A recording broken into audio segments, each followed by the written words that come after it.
We're here at the railroad near the Nottoway River bridge. We're looking north, the direction from which the Union troops attacked the bridge. The 1st District of Columbia cavalry men would have been on this right side. The New York, 3rd New York would have been on the left side, and eventually joining later in the battle was the 11th and 5th Pennsylvania, joining on the south side of the bridge. So they came in on a pincer movement on the Confederates. We'll show you the bridge in a second here. But according to the diaries of the men, it was said that they, with vigor and bravery, they drove the enemy in superior numbers through the woods for more than half a mile down the track.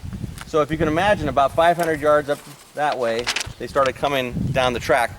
They ran into this fortification here, known as Fort Nottoway. If you could turn, that's Fort Nottoway. It's behind those trees that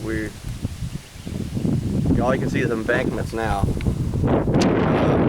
And eventually drove down to the bridge. The Confederate forces, 600 men strong, were on both sides of the bridge defending. They were eventually overwhelmed by the 5th Pennsylvania cavalry. And by the way, all these men were dismounted. When cavalrymen fought, they fought on foot, and somebody would be holding the horses. But they were charging down here on foot.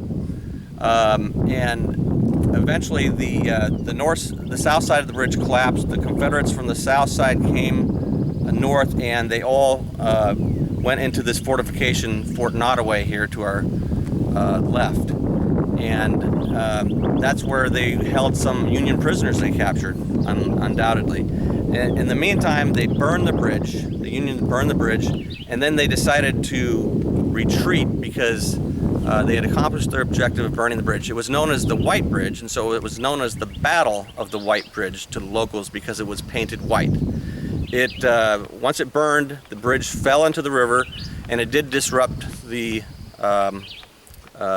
railroad for a little while, but they said they rebuilt it pretty quickly. The Union troops had about 1,800 to 2,000 men approximately, so they outnumbered the Confederates and were able to achieve their objective. But as soon as the battle was over, the prisoners were exchanged. One of the prisoners was Lieutenant Henry Jackson, and that's noted by Colonel Tabb of the 59th Virginia, that they traded him as a prisoner for a Confederate officer and several men and a few Union men. And then he was able to go back to the Union forces, and we'll visit that house here in a few minutes, where he was likely kept while he was wounded. So if you could pan around this way, we can look at the railroad bridge down that way.